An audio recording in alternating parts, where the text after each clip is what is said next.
बैठिए। प्रगति, अपना संक्षिप्त परिचय दीजिए। जी मैम, मेरा नाम प्रगति त्रिपाठी है। मैं मध्य प्रदेश के ज़िला रीवा की रहने वाली हूँ।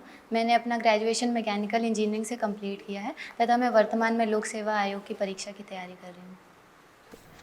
इंजीनियरिंग करके इस फील्ड में आ रहे हैं? जी मैम, इंजीनियरिंग में मैम 12th पास करने के बाद मुझे जो मेरे दोस्त लोग ले रहे थे तो मुझे ज़्यादा मैंने ध्यान ना देते हुए इंजीनियरिंग में एडमिशन लिया। मुझे अच्छा लगा उस समय तो मैम, लेकिन बाद में मुझे उस समय लोक सेवा आयोग के बारे में इतना सारा जानकारी नहीं थी। बाद में जो पढ़ाई करते करते मुझे इस फील्ड का पता चला, उसके बाद फिर मैंने इस फील्ड को चुना। कल के दिन कुछ और अच्छा लग गया, फिर आप इसको छोड़ के वहाँ चले गए फिर? नहीं मैम, अब तो समझ आ गई है, उस समय उतनी ज़्यादा नहीं थी। तब आप ना समझते? प्रगति, कब से आप समझदार हुए हैं? सर, जैसे जैसे लाइफ में एक्सपीरियंस मिलते जाते हैं तो लोगों का वृद्धि होती रहती है। लेकिन सर, अब एक जो नॉर्मल स्टडी है सर, जो कहते हैं 12वीं तक की, उसके बाद इंसान काफ़ी समझ आ जाती है। प्रगति और वृद्धि में अंतर? सर, प्रगति एक क्रमिक वृद्धि को कहते हैं। अंतर क्या है? जो वृद्धि है वो कभी हो सकती है, कभी रुक सकती है, पर प्रगति में सर वो क्रमिक तौर पर चलती रहती है आगे की तरफ। क्वालिटेटिव और क्वांटिटेटिव में क्या डिफरेंस है? मैम, क्वांटिटेटिव जो है वो नंबर के अनुसार मात्रात्मक, मतलब उसमें गिनती होगी कि 10, 20, 30, और जो क्वालिटेटिव है वो किसी चीज़ की गुणवत्ता पे आधारित होती है। आपको नहीं लगता प्रगति और वृद्धि में भी वही डिफरेंस है? मैं माफ़ी चाहूँगी, पर मैं जो समझती हूँ कि वृद्धि कभी बढ़ सकती है और रुक सकती है, पर प्रगति एक कंटिन्यूस प्रोसेस है जो आगे की ओर ही बढ़ता है। आप बताइए, आपकी इंटरेस्ट की फील्ड कौन सी है? सर लोक सेवा आयोग में ही अभी तो। नहीं, कहीं भी। सर, मुझे कल्चरल एक्टिविटीज़ में इंटरेस्ट है। मुझे डांसिंग पसंद है और नृत्य और गायन वगैरह में मेरा इंटरेस्ट तो है। फिर इंटरव्यू देने क्यों आए हैं आप? सर, वो तो मेरी एक इंटरेस्ट की बात है, और ये तो एक अलग फील्ड है, ये तो जॉब है, और जो मेरे आगे चल के जो मैं कार्य करूँगी वो इस फील्ड से तय होगा। ठीक है। आप रीवा से बिलोंग करती हैं? जी सर। रीवा सोलर प्लांट वगैरह कुछ बन रहा था, हम लोगों ने सुना, क्या है वो? जी सर, गुड़ नामक एक जगह रीवा में, उसमें अल्ट्रा मेगा पावर प्रोजेक्ट लगाया गया है जो कि सोलर एनर्जी से इलेक्ट्रिसिटी प्रोड्यूस कर रहा है। 750 मेगावाट का प्लांट है, और हाल ही में नरेंद्र मोदी जी ने उसका उद्घाटन किया 2020 में। नरेंद्र मोदी जी खुद आए थे? नहीं सर, वर्चुअली। ओके। अच्छा, रीवा और अकबर में क्या संबंध है? अकबर सर, जो मध्यकालीन राजा वहाँ पे माफ़ी चाहूँगी, रामचंद्र देव राजा थे। उनके दरबार में तानसेन गायन के लिए उनके दरबार में कार्यरत थे। तो और उन्होंने ही अपने अकबर, उस समय जब मुग़ल शासक अकबर को, उन्हें एक गिफ्ट के तौर पे कह सकते हैं, या उन्होंने वहाँ कार्यरत उन्हें पोस्टेड कर दिया था, उन्हें गिफ्ट कर रहा था अकबर जी। किसको गिफ्ट किया था, क्या नाम था उनका? सर, रामचंद्र देव ने तानसेन को, रामतनु पांडे उनका।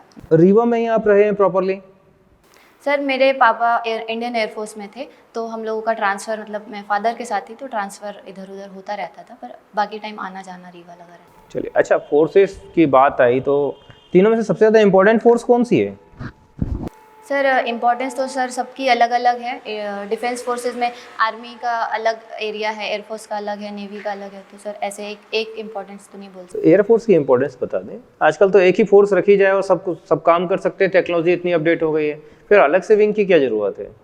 सर, मुझे लगता है जो एयरफोर्स है सर, वो एयर विंग्स, जैसे 1971 के वॉर की भी बात है, मेघदूत ऑपरेशन की भी बात है, तो एयरफोर्स ने अपना जो एक अलग मुकाम हासिल किया है, क्योंकि सर जो थल सेना का सहयोग करना और नेवी का सहयोग करना जो एयरफोर्स कर पाएगी, वो थल सेना नहीं कर पाएगी। 2013 में आपने अपनी डिग्री कंप्लीट की है और अब 2022। जी सर। इन बीच के वर्षों में आपने क्या किया? जी सर, सर जब मेरी इंजीनियरिंग कंप्लीट हुई थी तो मेरी मदर की काफ़ी तबीयत ख़राब हो गई थी, वो बेड रेस्ट पे थी, तो मुझे 2-3 साल सर वहाँ अपनी रिस्पॉन्सिबिलिटी निभाना पड़ा। फिर सर मैंने पढ़ाई की शुरू की, पर एक सिस्टमेटिक नहीं हो पाई, शादी वादी की बातचीत चलने लगी। तो सर मेरी 2018 में शादी हुई, उसके बाद मैंने एक सिस्टमेटिक अप्रोच अपनाया और तैयारी को अपने एक दिशा दी। तो मतलब मदर की तबीयत खराब थी तो आप पढ़ भी नहीं पा रहे थे, ऐसी कंडीशन हो गई थी? सर मतलब कि घर का जो पूरा काम था और वो रिस्पॉन्सिबिलिटी थी तो मेरे ऊपर थे सर, थोड़ा स्ट्रेस था, तो मैं एक तो अब सिस्टमेटिक तो पढ़ाई नहीं रिस्पॉन्सिबिलिटी ज़्यादा बढ़ गई, मायका भी अब ससुराल भी, और अब सर। तो पति को भी हैंडल करना होगा फिर। सर लेकिन वो ऐसी सर सिचुएशन थी, ऐसी जगह पर मैं थी कि मेरे पास ज़्यादा ऑप्शंस नहीं थे, ज़्यादा मैं कुछ कर नहीं पा रही थी, तो मैंने सोचा कि ऐसा नहीं एक लगता कि आप अब इस चीज़ के लिए सुटेबल नहीं है, क्योंकि जब आप मदर की एक प्रॉब्लम को लेके आप अपने लिए खुद कुछ नहीं कर पाए हैं, अब आपका मायका भी है, ससुराल भी है, और फिर अगर आप इस जॉब में चयनित होते हैं तो इसके साथ जस्टिस नहीं कर पाएंगे आप? नहीं सर, जो जैसे मेरे मायका और ससुराल की बात है तो सर मैंने अपनी तैयारी के दौरान भी समन्वय बिठाया है और मैंने अपनी सारी रिस्पॉन्सिबिलिटीज़ को फुलफ़िल किया है। तो मैं अभी भी वो आगे चल के भी मैं कर सकती हूँ, अभी कोई इतना इशू नहीं है, पर उस समय था सर सिचुएशन थोड़ी सी ऐसी थी कि मैं नहीं कर पाई। और मैंने ये चीज़ सोची कि अभी जो मेरी रिस्पॉन्सिबिलिटी है फैमिली की तरफ, मैं उस पर कंटिन्यू करती हूँ, उसके बाद मैं लोग इसकी परीक्षा की तैयारी पे अपना ध्यान लगाऊंगी। आपको क्यों चयनित किया जाए? सर मुझे लगता है जो बचपन से सर एक जो डिफेंस के बैकग्राउंड में रहने से मुझ में जो डिसिप्लिन की तो भावना बचपन तो है। आप झूठ बोल रहे हो, क्योंकि आपने पहले ही बोला सहेलियों के बहकावे में आके आपने इंजीनियरिंग की है। सर डिसिप्लिन तो सर बचपन से ही आता है इंसान के जीवन में। सर एक डिसिप्लिन है, हार्ड वर्किंग है, और सर मैं जो समन्वय की जो सर भावना है, क्योंकि मैं भारत के अलग अलग प्रदेशों में रही हूँ, अलग अलग लोगों से हर 3-4 साल में अलग लोगों से मिलना होता रहा, तो उनके बीच एक समन्वय, मिलनसार व्यवहार, जो कि सर लोक सेवा आयोग के लिए भी काफ़ी महत्वपूर्ण है, तो मुझे लगता है मैं वहाँ अच्छा कार्य कर सकती हूँ। आप बार बार कह रही हैं लोक सेवा की तैयारी, क्या होती है ये लोक सेवा? सर लोक सेवा सर जो जन कल्याण के लिए कार्य किए जाते हैं उसे लोक सेवा कहा जाता है। कंफर्म? जी सर। अच्छा, चलिए मुझे ये बताइए कि आपकी वरीयता क्रम क्या है?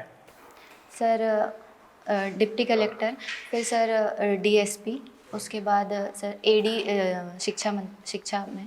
जब आपको लोक सेवा में ही आना है, आपको डिप्टी कलेक्टर बनना, तो फिर आपने डीएसपी इन सबको क्यों चुना फिर? जी सर।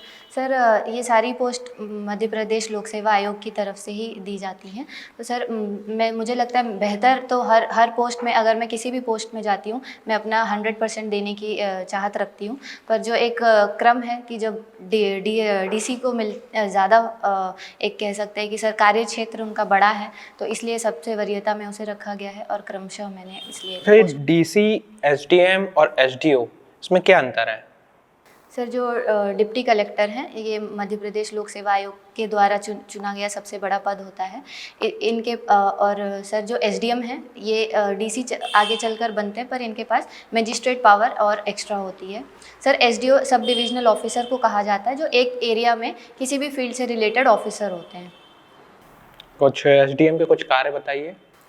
सर एसडीएम के सर प्रशासनिक कार्य हैं, जिसमें कि लोक सेवा सर जो स्कीम्स हैं, गवर्नमेंट वेलफेयर स्कीम्स का क्रियान्वयन है, मजिस्ट्रेट की पावर हैं, जिसमें कि सेक्शन 144 और जो सर जो कर्फ्यू वगैरह की जो पावर। क्या होता है सेक्शन 124? सर कि एक समय पर एक साथ 5 व्यक्तियों से ज़्यादा लोगों का निकलना प्रतिबंधित होता है। और सर अन्य पावर हैं, जैसे कि चुनाव में उनकी ड्यूटी लगती है, और सर जो सर्टिफिकेट्स वगैरह इशू करने के जो काम हैं वो होते हैं।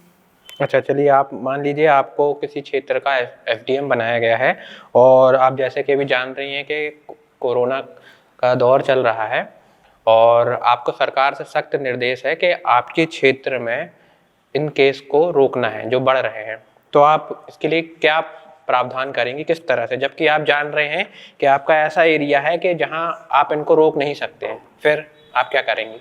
जी सर। सर मैं इस विषय में एक प्रिवेंटिव और क्यूरेटिव दोनों तरह से कार्य करना चाहूँगी, क्योंकि सर प्रिवेंटिव में तो हम जैसे कि लोगों को कोविड ना हो, इसके लिए मास्क का अवेयरनेस फैलाना, लोगों में दूरी मेंटेन करना, ये सब किया जाएगा। सर लोगों को शुरू से ही एक एंटीबायोटिक्स, जैसे कि सर अपने हैं तुलसी है और एलोवेरा है, काढ़ा है, तो इनकी ओर जागरूक करना। नहीं सर, जागरूकता अभियान चलाया जाएगा अच्छा। प्रिवेंटिव में। और सर क्यूरेटिव में आइसोलेशन सेंटर्स बनाना, किसी डिस्ट्रिक्ट से दूसरे लोग आ रहे हैं तो उनके टेस्ट लेना, कोविड पॉजिटिव लोगों को आइसोलेट करना, ये सब किया जाएगा। और उनकी मेडिसिन्स के लिए, मेडिकल हेल्प के लिए जो भी कार्य ज़रूरी होंगे वो किया जाएगा। अच्छा, तो आपने मैकेनिकल से इंजीनियरिंग किया है? जी सर। तो आपने मैकेनिकल का जैसे मान के चलिए, अच्छा मुझे बताइए मैकेनिकल इंजीनियरिंग के 4 सिद्धांत जो आप अपने एडमिनिस्ट्रेशन में यूज़ कर सकती हैं। जी सर। सर मैं इसमें बोलना चाहूँगी कि मैकेनिकल इंजीनियरिंग में जो थर्मोडायनेमिक्स का सब्जेक्ट होता है वो कहता है sir energy can neither be created nor be destroyed, it can just transform from one form to another. तो मुझे ये लगता है कि हमारे पास एक सीमित सर जो लोग हैं, सीमित अधिकारी होते हैं, कार्य बहुत ज़्यादा होता है, तो हमें उन्हीं से कैसे ऑप्टिमम यूटिलाइजेशन लेना है वो हमें ये सिखाता है। सर एक मैं बोलना चाहूँगी कि न्यूटन का लॉ है every action has equal and opposite reaction. तो मैं बोलना चाहूँगी कोई भी अधिकारी जो भी कार्य करते हैं या कोई भी व्यक्ति जो कार्य कर रहे हैं उसका रिएक्शन भी होता है, इसलिए हमें पहले से ही तैयार रहना है कि हमारे द्वारा जो कार्य किया जा रहा है उसके रिएक्शन क्या होंगे, अच्छे होंगे या बुरे होंगे, या उसके प्रति आगे की जो फीडबैक है उसके लिए हमें तैयार रहना चाहिए। मान लीजिए आपके कार्यालय में आपका एक अधीनस्थ कर्मचारी है और वो ये कह के आपके आदेश को मानने से मना कर रहा है कि मैं एक औरत, चाहे वो एसडीएम ही क्यों ना हो, मैं उसका आदेश नहीं मानूंगा, तो इस स्थिति में आप अपना काम उससे कैसे करवाएंगे जबकि काम बहुत ज़रूरी है? सर पहले तो मैं उन्हें समझाने की कोशिश करूँगी कि जो कार्य है, जो उनकी जिम्मेदारी है उन्हें पूरा करना चाहिए, और अगर वो नहीं करते हैं तो उसके बाद तो सर जो अगर मेरे पास कोई पावर है उनको कुछ बोलने की तो मैं वो करूँगी, और नहीं तो अपने सुपीरियर से भी मैं सलाह ले सकती हूँ इस बारे में, और उस तरह सर सुपीरियर्स को बता के या फिर उन्हें एक काउंसलिंग करके इस तरह से कोशिश करूँगी। चलिए ठीक है सर। प्रगति बघेली गायन जो कि विवाह में गाया जाता है, कोई एक सुना के बताइए हमें। जी मैम एक जो हमारे यहाँ सुहाग गाया जाता है जिसे कहते हैं कि बहुत शुभ होता है, तो मैं वो गाना चाहूँगी।